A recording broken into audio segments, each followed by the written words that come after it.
هستیم. دوستان عزیز ببینید این فلشه که بهتون یاد دادم. این ببینید تابوت مسیحیانه، ببین 8 ضلعیه، قشنگ تراش خورده، این سنگ تراش خورده قشنگ. من حالا با خاک صلیبشم، برید بزنید گوگل و متوجه حرف من میشید. ببین اینم سنگ مرد شوره.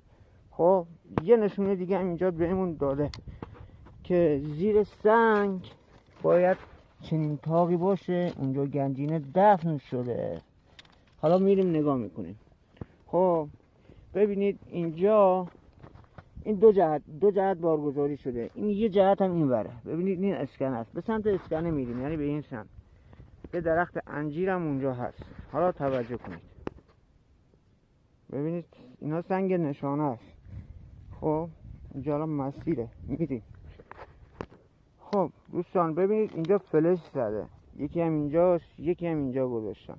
ببینید این فلشه. میریم بالا. حالا دوستان انجیر رو ببینید و این کاری که اینجا باز شده و پلومش استفاده شده، ببینید چقدر بزرگ بوده.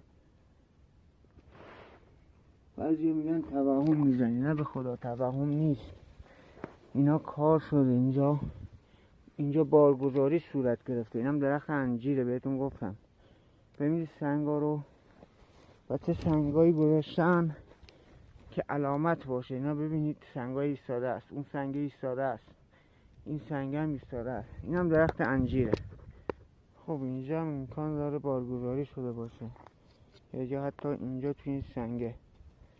باید قشنگ بگردید. ببینید اینم درخت انجیره. این سنگ خیلی بزرگه، 3 متر در 2 متره.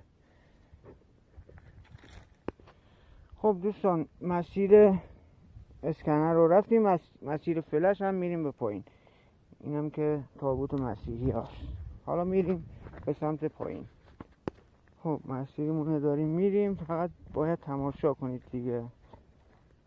به قول معروف دندون رو جگر بذارید تا ببینید ما چی به خدمتتون میگیم. خب اینجا که میرسیم ببینید اولین سنگ ها یه جوغن داره. ببینید یه جوغن خوشگل کار گذاشتن. بعد حالا اینجا رو خب میرسیم به اینجا. اگه تماشا کنیم این سنگ شبیه اون سنگ تابوت هست. خب این هم 2 جوغن هاست و بارگذاری زیر این سنگ صورت گرفته. اینجا یه اتاق